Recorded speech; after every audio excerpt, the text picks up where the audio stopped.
ይህንን ነገር ስሰማ በጭራሽ ራስ ወዳድ አልሆንም። ብቻዬን አድምጬ ብቻዬን ሰምቼ ብቻዬን አልጠቀምም። ሁሉም ሰው መጠቀም አለበት። ሁሉም ስደተኛ፣ ሁሉም እህቶቼ ብዬ ነው ይዤላችሁ የመጣሁት ማለት ነው።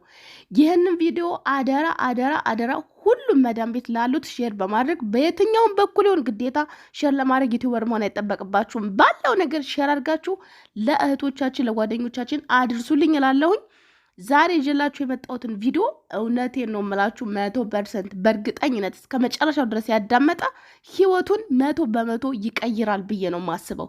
ከስተዛሬው ለቅሶ፣ ከስተዛሬው ሀዘን፣ ከስተዛሬው ቁጭት ተምሮ ዛሬ ህይወቱን ሀ ብሎ ከጀመረ ከዚህ ቪዲዮ በኋላ እንደ አዲስ ነገሮችን ማስተካከል ጀመረ ብዙ ነገር ነው የሚቀየረው ማለት ነው። ብዙ ነገር ነው የሚቀየረው ለአንድ ሰው ልጅ እንግዲህ ዋናው የህይወት መሰረት እንግዲህ በህይወት ላይ ስንኖር ገንዘብና ገንዘብ በጣም ያስፈልገናል። ከፈጣሪ በታች ገንዘብ በጣም አስፈላጊ ነው። በጣም እኔ እንግዲህ ከተረዳሁት ነገር ማለት ነው። ሱቅ ብትሄዱ ገንዘብ ከጎደላችሁ ነገር አይሆንም። ልብስ ካልለበሳችሁ አይሆንም፣ ካልበላችሁ አይሆንም፣ ካላደረጋችሁ አይሆንም። ገንዘብ ለሰው ልጅ በጣም መሰረታዊ ነገር ሆኖ ካገኘሁት ነገር መካከል አንዱ ነው እና ታዲያ ገንዘባችንን በአረብ ጋር ያለን ሰዎች እንዴት አድርገን ገንዘባችን እንያዝ፣ ሀዋላ ከየት ወዴት የሚለውን የሀዋላን ነገር ልነግራችሁን የመጣሁት ማለት ነው። ሁላችሁም በጥሞና አድምጡ፣ ለእኔ ሳይሆን ለራሳችሁ ስትሉ።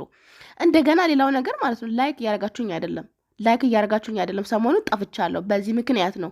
ለምን እኔ ቪዲዮ እንደዚህ መስራት ካልደከመኝ፣ እኔ እንደዚህ መረጃዎችን ጠቃሚ የሆኑ መረጃዎችን ለእናንተ ማምጣት ካልደከመኝና እንደዚህ ከደከምኩ ላይክ የምትለዋን ነገር ጫን ማድረግ ለእናንተ ለምን እንደደከማችሁ ግራ ነው የገባኝ። እውነቴን ነው የምላችሁና ትንሽ ከቀየምባችሁ ነው የጠፋሁት ሰሞኑንና ዋናው ነገር ወደ ገደለ ወደ መጣሁበት ነው ዛሬ የማቀናላችሁ። በጥሞና አድምጣችሁ ከዚች ደቂቃና ሰዓት በኋላ በህይወታችሁ እርምጃ በመውሰድ ህይወታችሁን መለወጥ አለባችሁ እላችኋለሁ። በመጀመሪያ ደረጃ ግን ሰላም ልበላችሁ። እናንተ ደግሞ ላይክ የምትለዋን እስቲ ጫን በላት፣ ላይክ እያደረጋችሁ ቤተሰብ። ሰላም፣ እንዴት ናችሁ? ወደ የተከበራችሁ ቤተሰቦች ደህና ናችሁ? ወይኔ ያለው እግዚአብሔር ይመስገን። እናንተም በያላችሁበት ሰላማችሁ ብዘት ተረፍልኝ እያልኩኝ ዛሬ ይዤላችሁ የመጣሁት በተለይም በስደት ላላችሁ እህቶቼ እጅግ በጣም ወሳኝና ጠቃሚ የሆነ መረጃ ነው ይዤላችሁ የመጣሁት ማለት ነው። እስከ መጨረሻው ድረስ በጥሞና አድምጦኝ። ሀዋላ ከየት ወዴት ስንቶቻችን ነን እስከ ዛሬ የተሸወድ ነው። ከዚህ በኋላ መሸወድ ማልቀስ ይበቃል። እዚህ ጋር ስቶፕ ልንል ይገባል። ማልቀስን ስቶፕ፣ ማዘንን ስቶፕ ማድረግ አለብን ብዬ ነው ማሰብ። ይቅርታ አድርጎልኝና ማለት ነው ማቆም አለብን። መቆጨትን ማቆም። ስንት ሰው ነው ስንት ዓመት ቆይቶ ምንም ብር የሌለው? በጣም ብዙዎቻችን ነን። ግን ወደኋላ ስናስበው ዩኒማን ሄር ገዝተን ዊግ ገዝተን ፀጉራችንን ተሰርተን በየጊዜው አበሻ ቀሚስ ገዝተን ሜካፕ አድርገን ተኳኩለን ተቀናድበን ብራችንን በዚህ መልኩ ረጭተን ቀን አልፎ ግን ዛሬ ላይ ትንሽ ነፍስ አውቅ ስንል ወደኋላ ስናየው ነገሮችን ስናስብ በጣም በቁጭት ያንገበግባቸዋል። በጣም ማለት ነው። እና ሌላው ነገር ደግሞ ብዙዎቻችን ብር እየላክን ኢትዮጵያ በየትኛውም ባንክ ይሁን ብር እየላክን ኢትዮጵያ ውስጥ እናስቀምጣለን ባንክ ውስጥ። ይሄ ከጊዜ በኋላ ሲገባችሁ በጣም ነው የሚያናድዳችሁ። በጣም ለጊዜው አይገባችሁም። ለጊዜው ገንዘባችሁን እያስቀመጣችሁ እናንተ ብልጥ ናችሁ፣ እናንተ አራዳ ናችሁ። ካለፈ በኋላ ይቆጫችኋል። የምሬን ነው የምላችሁ። እና ታዲያ ምንድነው ማድረግ ያለብን ካላችሁ ዛሬ እነግራችኋለሁ። እያንዳንዱን ነገር ማድረግ ያለባችሁን ነገር ማለት ነው። ከእኔ ስህተትም እንደዚሁም ከጠቀመኝ ነገር ጠቅላላ የምነግራችሁ ይሆናል። እንደዚሁም ደግሞ ሀዋላ ከየት ወዴት የሚለውንም እነግራችኋለሁ ማለት ነው። ከዚህ በፊት እንግዲህ የኢትዮጵያ መንግስት ሀዋላን ድባቅ መታው እየተባለ በጣም የምናውቃችሁ የምንወዳችሁ የምናከብራችሁ ታማኝ መረጃን ያቀርባሉ የምንላቸው ሰዎች ሳይቀሩ ዘግበውት ነበር ማለት ነው። ሀዋላ ተመቷል፣ 10% ቀነሰ፣ እንደዚህ ከሆነ ከዚህ በኋላ እየተመታ ነው የሚሄደው፣ ብዙ ነገር እያሉ እንግዲህ አስደንግጠውናል። እውነት ለመነገር በስደት ላይ ሆናችሁ በሀገራችን ኑሮ ውድነት ሀዋላ ቀነሰ ሲባል ደግሞ ምንም ጥቅም ስለሌለው ለኛ ሀዋላም ቀነሰም ጨመረም ለኛ ጥቅም የለው ማለት ሲቀንስ የሀገራችንን የኑሮ ሁኔታ የምታውቁት ነገር ነው። ምንም ነገር ልግዛ ብትሉ ከባድ ነው በእኛ አቅምና በዚህ እንዲሆኑ ቀነሰ ሲባል በጣም ነው የሚያስደነግጠው። ያልደነገጠ ሰው አልነበረም። ሞሽመጣችን ነበር የተበጠሰው ብዙዎቻችን ማለት ነው። እርግጥ ነው ገንዘብ ብዙ ቢሆንም ብዙ ቁጥሩ ነው የበዛው እንጂ ሀገራችን ላይ ሄዶ አይሰራም።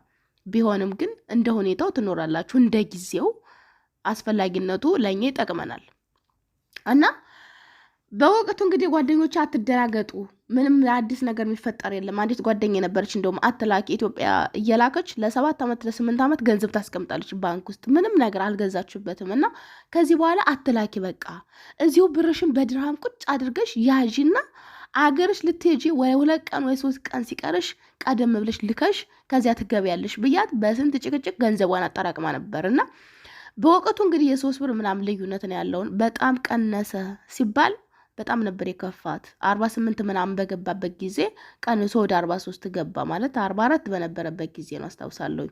ከ6 ወር ምናምን በፊት ነው፣ ሁላችሁም የምታስታውሱት ነው። እና በጣም ነበር የከፋት እሷ ራሱ እንደዚያ በሆነበት ሰዓት። እሷ ገና በ20 ምናምን በነበረበት ሰዓት ነው ብሯን መላክ ያቆመችው።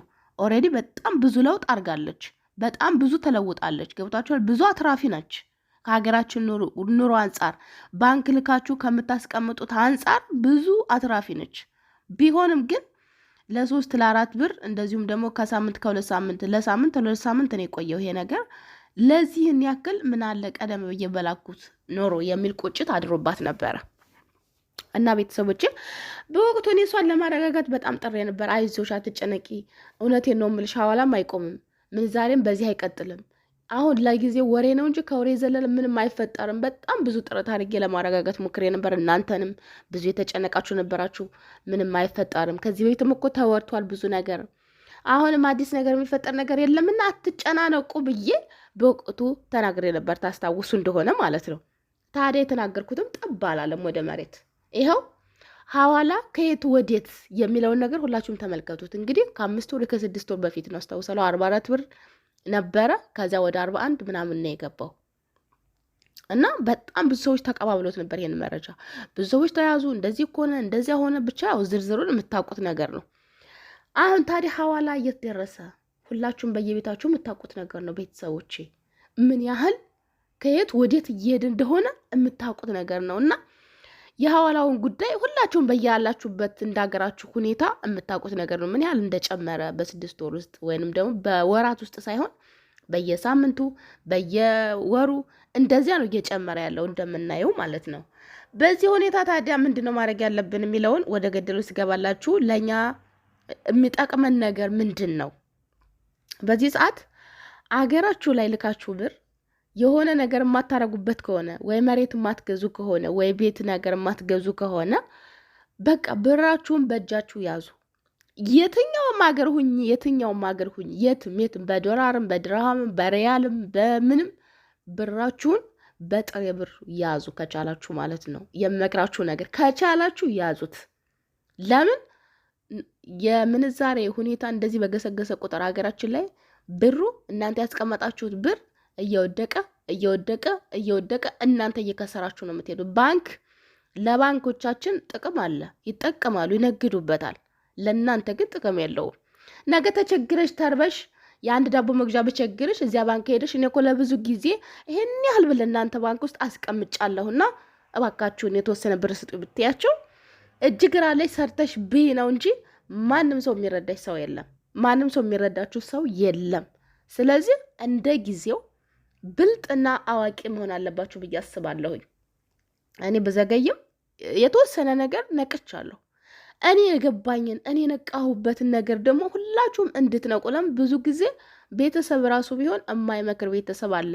አንዳንዱ እንደዚህ አድርግ ይሉሻል፣ መሬት ግዢ፣ ኑሮ እየተወደደ ነው፣ ብር ተቀምጦ እየወደቀ ነው ሲል፣ ሌላው ደግሞ አረ ስመጪ በስምሽ ካልሆነ አይሆንም፣ እንደዚህ ካልሆነ አይሆንም፣ እንትና እኮ ተከዳች፣ እንትና እኮ እንደዚህ ሆነ። አዎ መከዳዳት አለ። ግን ደግሞ ምንም ቢሆን ባንክ ውስጥ ያስቀመጥሽው ብር በጣም እየወደቀ ነው በምታምኚው ሰው፣ በራስሽ የሆነ ሰው መግዛት ወይንም ደግሞ በስምሽም ቢሆን አሁን ላይ ደግሞ ቴክኖሎጂው ረቋል እንደሚታወቀው ማለት ነው።